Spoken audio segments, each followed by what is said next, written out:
नमस्कार दोस्तों, मैं सुभाष शर्मा चंडीगढ़ से ज्योतिष के ज्ञान में आपका स्वागत करता हूं। दोस्तों, आज हम चर्चा करेंगे सियार सिंगी के बारे में, यानी कि जो नॉर्मल भाषा में गिद्दड़ सिंगी भी कही जाती है या सियार सिंगी भी कही जाती है, क्योंकि गिद्दड़ कई जगह पर सियार को गिद्दड़ भी कहा जाता है, कई जगह उसे सियार कहा जाता है। पर इस सियार सिंगी के चक्कर में कई लोग अपनी जेब कटवाते हैं और नुकसान झेलते हैं।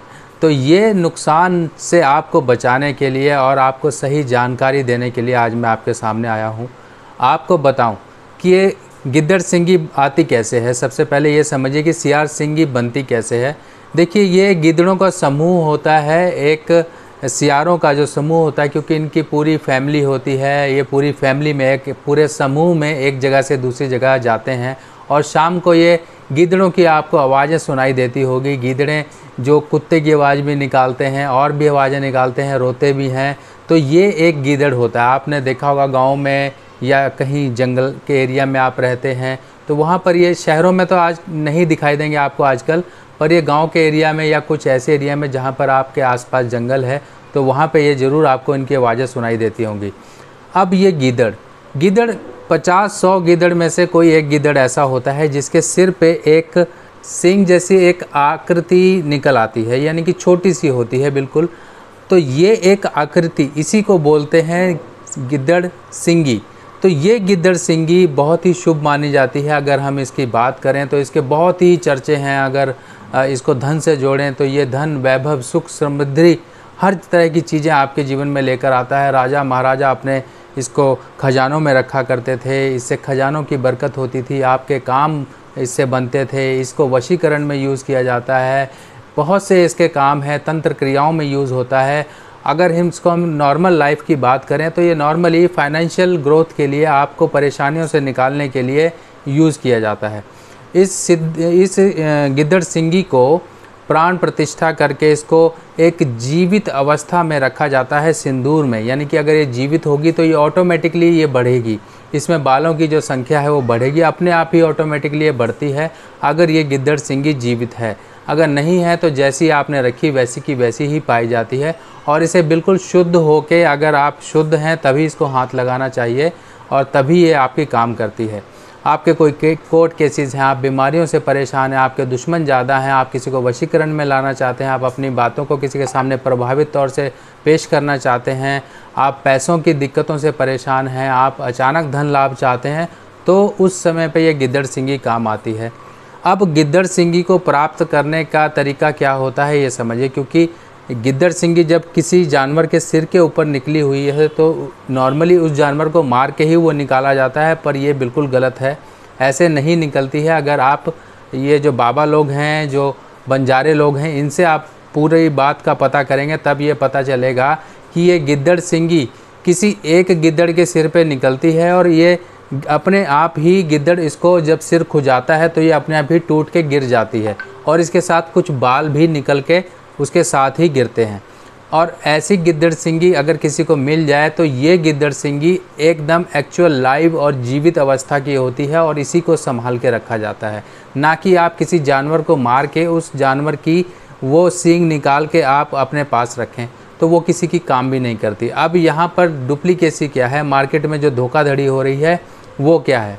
देखिए, जानवर की खाल से संबंधित कोई भी खाल आप ले लीजिए, बाल उस तरह के ले लेते हैं, नहीं तो उनको कलर कर देते हैं और आपके सामने ये पेश कर देते हैं कि ये गिद्दड़ सिंगी है। उसके ऊपर जो नॉर्मल खाल होती है उसको मोटा करके उसको चिपका दिया जाता है, क्योंकि खाल जब किसी जानवर की होती है वो बिल्कुल ताज़ी खाल होती है, तो उसे हम किसी भी आकृति में मोड़ सकते हैं सूखने से पहले। पर जैसे ही वो सूख जाती है वो बिल्कुल हार्ड हो जाती है और एक अपनी पूरी शेप ले चुकी होती है। जैसे कि ढोल पे जब हम देखते हैं कि वो ढोल के दोनों तरफ खाल लगी होती है, पर वो खाल चढ़ाने वाले अगर ताज़ी खाल चढ़ाते हैं, पहले के समय में खाल ऐसे ही चढ़ा करती थी, ताज़ी खाल होती थी, फिर उस ढोल को सुखाया जाता था, फिर वो ढोल बिल्कुल पक्का होता था। जैसे कि मछली की खाल चढ़ाई जाती थी और जानवरों की खाल चढ़ाई जाती थी, तो वो खाल बिल्कुल मजबूत होती थी, वो बिल्कुल फटती नहीं थी, इतनी मजबूत होती थी और वो हार्ड हो चुकी होती थी। उसी तरीके से इस खाल को, जानवर की खाल को ताज़े में ही वो एक शेप दे देते हैं और उस पर जो बाल वगैरह हैं और उसकी शेप इस तरीके से बना देते हैं कि वो देखने में आपको धोखा दे सके कि आपके सामने गिद्दड़-सिंगी लाई गई है, आपको जो दी जा रही है वो गिद्दड़-सिंगी है। क्योंकि हम तो इस चीज़ को पहचान नहीं सकते हैं, नॉर्मल लाइफ में कोई भी इंसान नहीं पहचान सकता है कि गिद्दड़-सिंगी है या आर्टिफिशियली कुछ बनाया हुआ रिकंस्ट्रक्टेड आपके सामने कुछ रख दिया गया है। तो इस केस में क्या होता है, इंसान कहता है अरे भाई गिद्दड़-सिंगी मिल गई, सामने वाले ने 50,000 मांगे तो आपने अपनी जेब से 50,000 निकाल के दे दिए।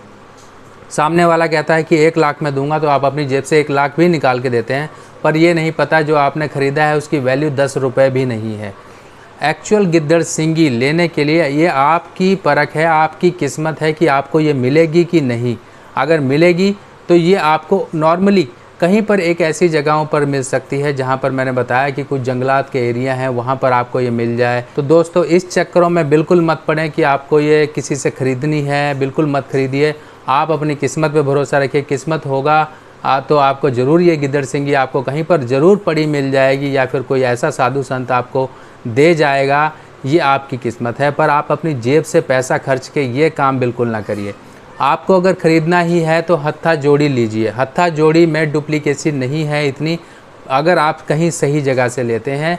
गिद्दड़-सिंगी का अल्टरनेट हत्था जोड़ी हो सकता है। हत्था जोड़ी 2 ऐसे आकृति आपको मिलेंगी कि 2 हाथ आपस में ऐसे जुड़े हुए हैं और इस तरह से ये आप लेकर अपने पास रख सकते हैं। इसको आप रखिए, इससे ज़रूर आपके गिद्दड़-सिंगी संबंधी परेशानियां जो हैं, धन संबंधी और परेशानियां हैं, वो परेशानियां आपकी सही हो जाती हैं। अगर आपका कोई जानने वाला है और ये हत्था जोड़ी रखता है तो आप उससे मंगा लीजिए, नहीं तो साधु संत हैं वो उनसे मिल जाती है। पर ध्यान रखिए, ऐसे नहीं कि आप कहीं तीर्थ स्थान में गए और वहाँ पर जो सड़क किनारे जो बेच रहे होते हैं सामान, उनसे आपने ख़रीद लिया। बिल्कुल मत खरीदिए, क्योंकि वो लोग भी फ्रॉड होते हैं। वहाँ पर ये चीज़ें, क्योंकि मुसाफिर हो आप, मुसाफिर के तौर पे आए हो और आपको नहीं पता कि वो सामने वाला आपको क्या बेच रहा है। क्योंकि आप कहीं पर भी जाते हैं, हरिद्वार जाते हैं, कई जगह जाते हैं, आपने देखा होगा रुद्राक्ष मिल रहे होते हैं। कहीं रुद्राक्ष में शिवलिंग की आकृति बनी होती है, कहीं पर सर्प की आकृति बनी होती है, पत्ते साथ में जोड़े होते हैं। ये सब डुप्लीकेट होते हैं, ये बिल्कुल ही नहीं आपको लेने, ये बनाकर आपको बेचे जाते हैं। रुद्राक्ष की फॉर्मेशन क्या है, रुद्राक्ष कैसे होता है, इसके लिए मैं अलग से एक वीडियो बनाऊंगा और आपको पूरे तरीके से इसके विस्तार चर्चा करूंगा। फिर आपको पता लगेगा कि आप क्या गलती कर रहे हैं रुद्राक्ष को लेकर। तो यहाँ पर मेरा मेन मकसद था कि आपको सियार-सिंगी जो कि गिद्दड़-सिंगी होती है उसके बारे में रूबरू कराना, उसकी सच्चाई के बारे में रूबरू कराना और आपको गलत तरीके से ठग जाने से बचाना, ये मेरा एक मेन उद्देश्य था। बाकी नेक्स्ट वीडियो पोस्ट में फिर हाजिर होऊंगा, तब तक के लिए अपने सुभाष भाई को आज्ञा दीजिए। नमस्कार।